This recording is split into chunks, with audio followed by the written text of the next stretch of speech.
Segunda parte do terceiro capítulo do manuscrito História de uma Alma, de Santa Teresinha do Menino Jesus. Uma tarde escutei-vos falar que, feita a primeira comunhão, se devia começar a vida nova. Resolvi imediatamente a não esperar por esse dia, mas começá-la ao mesmo tempo que Celina. Jamais senti quanto a amava, como vim a senti-lo durante seu retiro de 3 dias. Pela primeira vez na minha vida, estava longe dela e não dormia em sua cama. No primeiro dia, esquecida de que não ia voltar, guardei um galinho de cereja para as comer com ela. Quando percebi que não chegava, fiquei muito pesarosa. Papai consolou-me com a declaração que no dia seguinte me levaria até a abadia para visitar minha Celina e que eu lhe daria outro galho de cerejas. O dia da primeira comunhão de Celina deixou-me uma impressão semelhante à que tive na minha própria. Ao despertar de manhã sozinha, na cama grande, senti-me inundada de alegria. É hoje, chegou o grande dia. Não me cansava de repetir essas palavras. Parecia-me que era eu quem ia fazer minha primeira comunhão. Creio ter recebido grandes graças nesse dia e considero-o como um dos mais belos de minha vida. Retrocedi um pouco no assunto para reavivar esta deliciosa e carinhosa reminiscência. Devo agora falar das dolorosas provações que veio partir o coração de Teresinha quando Jesus lhe arrebatou a querida mamãe, a sua Paulina tão afetuosamente amada. Um dia dissera a Paulina que queria ser anacoreta, partir com ela para um deserto longínquo. Deu-me por resposta que meu desejo era também o seu e que esperaria até que eu fosse bastante grande para a partida. Isto, sem dúvida, não fora dito seriamente, mas Teresinha tinha levado a sério. Por conseguinte, qual não foi sua dor ao ouvir um dia sua querida Paulina falar com Maria de sua próxima entrada no Carmelo. Não sabia o que era Carmelo, mas entendia que Paulina me deixaria para entrar no convento. Entendia que não esperaria por mim e que eu perderia minha segunda mãe. Oh, como descrever a angústia do meu coração? Compreendi no instante que era a vida. Até ali não a tinha visto tão tristonha, mas então se deparou em toda a sua realidade. Vi que não era senão sofrimento e separação contínua. Derramei lágrimas bem amargas, pois ainda não compreendia o gozo do sacrifício. Era fraca, tão fraca, que tomo por grande graça ter podido suportar uma provação que parecia colocar-se muito acima de minhas forças. Se ficasse sabendo aos poucos da partida de minha querida Paulina, talvez meu sofrimento não fora tanto, mas tê-lo sabido de surpresa fez como se uma espada se me cravasse no coração. Sempre me lembrarei, minha querida mãe, com que ternura me consolastes. Depois explicaste-me a vida do Carmelo, a qual se afigurou muito bonita. Ao repassar pelo Espírito tudo quanto me falaste, senti dentro de mim ser o Carmelo o deserto onde o bom Deus queria que eu fosse também esconder-me. Senti-o com tanta veemência que não tive a mínima dúvida no coração. Não era um devaneio de criança que se deixa levar, mas a certeza de um chamado divino. Queria eu ir para o Carmelo, não por causa de Paulina, mas por Jesus tão somente. Pensei muitas coisas se não podem exprimir por palavras, mas que me deixaram grande paz na alma. No dia seguinte, confiei meu segredo a Paulina, tomando meus desejos como vontade do céu. Disse-me que eu iria logo com ela visitar a Madre Piora do Carmelo e precisava dizer-lhe o que o bom Deus me fazia sentir. Escolheu-se um domingo para a solene visita. Grande foi meu acanhamento ao saber que Maria G. ficaria junto a mim, por ser eu muito pequena para visitar as carmelitas. Entretanto, precisava descobrir um meio de estar sozinha. Eis a ideia que me ocorreu. Disse a Maria que, tendo o privilégio de visitar a Madre Priora, devíamos ser muito atenciosas e delicadas. Por isso, tínhamos de confiar-lhe nossos segredos. Portanto, cada qual por sua vez sairia um instante e deixaria a outra sozinha.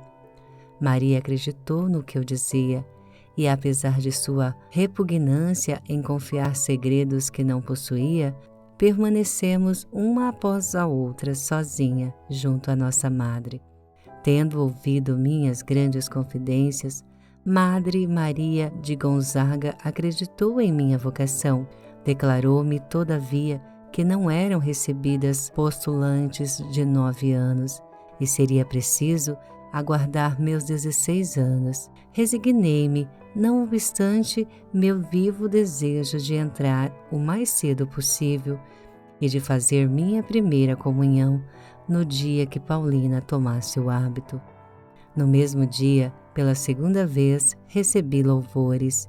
Tinha vindo ver-me a irmã Teresa de Santo Agostinho e não cansava de repetir que eu era engraçadinha. Minha intenção não era ir ao Carmelo para receber elogios, razão porque, após o locutório, não parava de repetir ao bom Deus que era a única e exclusivamente por ele que queria ser carmelita. Aproveitei bem da minha querida Paulina durante as poucas semanas que ainda continuava no mundo. Todos os dias, Celina e eu comprávamos para ela bolos e bombons, pensando que dentro em pouco não os comeria. Estávamos sempre ao seu lado e não lhe dávamos um minuto de sossego. Chegou afinal o dia 2 de outubro, dia de lágrimas e bênção, quando Jesus colheu a primeira de suas filhas, que devia ser a mãe daquelas que pouco anos depois viriam unir-se de novo a ela. Vejo ainda o lugar onde recebi o derradeiro beijo de Paulina. Em seguida, titia levou-nos todas para a missa, enquanto papai subia a montanha do Carmelo para oferecer seu primeiro sacrifício. Toda a família se debulhava em lágrimas, de sorte que as pessoas, vendo-nos entrar na igreja, olhavam admiradas para nós, mas isto pouco se me dava e não me impedia de chorar. Creio que se tudo desmoronasse em redor de mim, não teria tomado nenhum conhecimento. Contemplava o belo céu azul e ficava surpresa de que o sol luzisse com tanto esplendor enquanto minha alma estava inundada de tristeza. Pensais talvez, minha querida mãe, que exagero a aflição que estava sentindo? Leve em conta que não podia ser lá muito grande, pois tinha a esperança de encontrar-vos novamente no Carmelo, mas é que minha alma estava longe da maturidade. Por muitos cadinhos devia eu passar até atingir o termo que tanto almejava. 2 de outubro era o dia fixado para a reabertura das aulas da abadia, por isso precisei ir para lá. Não obstante minha tristeza, pela tarde veio titia buscar-nos para irmos ao Carmelo e vi minha querida Paulina atrás das grades. Oh, como sofri nessa visita ao Carmelo! Já que escrevo a história de minha alma, tenho a obrigação de dizer tudo à minha querida mãe. Confesso que os sofrimentos anteriores à sua entrada não eram nada em comparação com os que lhe sucederam. Cada quinta-feira íamos toda a família ao Carmelo, e eu, habituada que era a entreter-me com Paulina de coração a coração, conseguia a muito custo 2 ou 3 minutos ao terminar a visita. Entende-se que os passasse a chorar e me fosse embora com o coração partido. Não compreendia que, por atenção à titia, preferia dirigir a palavra a Joana e a Maria, em vez de falar com vossas filhinhas. Não o percebia, e no fundo do coração punha-me a dizer: Paulina está perdida para mim. É surpreendente ver como o meu espírito se abriu no meio do sofrimento. Abriu-se a tal ponto que não tardei em cair doente. A doença que me atingiria provinha certamente do demônio, furioso com vossa entrada no Carmelo. Quis desforrar-se contra mim do grande dano que nossa família lhe afligiria para o futuro, mas não sabia que a carinhosa rainha do céu velava por sua débil florzinha e lhe sorria do alto do seu trono, dispondo-se a deter a tempestade no momento que sua flor poderia quebrar-se irremediavelmente. Pelo fim do ano, fui acometida de contínua dor de cabeça, que quase não me fazia sofrer. Estava em condições de continuar os estudos e ninguém se preocupava por minha causa. Assim ficou a situação até a Páscoa de 1883. Tendo papai ido a Paris com Maria e Leônia, titia levou-me com Celina para sua casa. Certa noite, titio que ficava comigo falou-me de mamãe, de recordações antigas, de uma maneira tão bondosa que profundamente me comoveu e fez chorar. Disse-me então que eu tinha um coração demasiado sensível e necessitava de muita distração, e com titia resolveu proporcionar-nos folguedos nos feriados de Páscoa. Naquela noite, devíamos ir no círculo católico. Achando, porém, que estava muito cansada, titia fez-me deitar.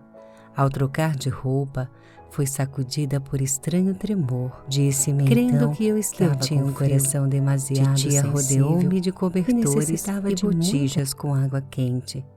Nada, entretanto, fazia reduzir minha agitação, que durou quase a noite inteira. Ao regressar do círculo católico com minhas primas e Celina, titio ficou muito surpreso de encontrar-me em tal estado. Tinha-o por muito grave, mas não o quis declarar para que titia se não sobressaltasse. No dia seguinte, mandou chamar o doutor Nota, que achou, como titio, que estava eu com doença muito grave, da qual nunca fora atingido criança tão nova. Todo mundo ficou consternado. Minha tia viu-me obrigada a conservar-me em sua casa e cuidou de mim com um desvelo verdadeiramente maternal. Quando papai voltou de Paris com minhas irmãs maiores, Amada recebeu-os com um ar tão desconsolado que Maria pensou que eu tivesse morrido. A doença, porém, não era ainda de morrer, era antes como a de Lázaro, para a glorificação de Deus. De fato, ele o foi, graças à admirável resignação do meu pobre paizinho, que pensava que sua filhinha ficará louca ou então morreria. Ele o foi outro sim, graças à resignação de Maria. Oh, quanto não sofreu por minha causa! Como lhe sou reconhecida pelos cuidados que com tão grande desprendimento me prodigalizou. O coração deitava-lhe o que era necessário. Na verdade, o coração de mãe é muito mais sagaz do que o de um médico. Sabe adivinhar o que convém na doença da filha.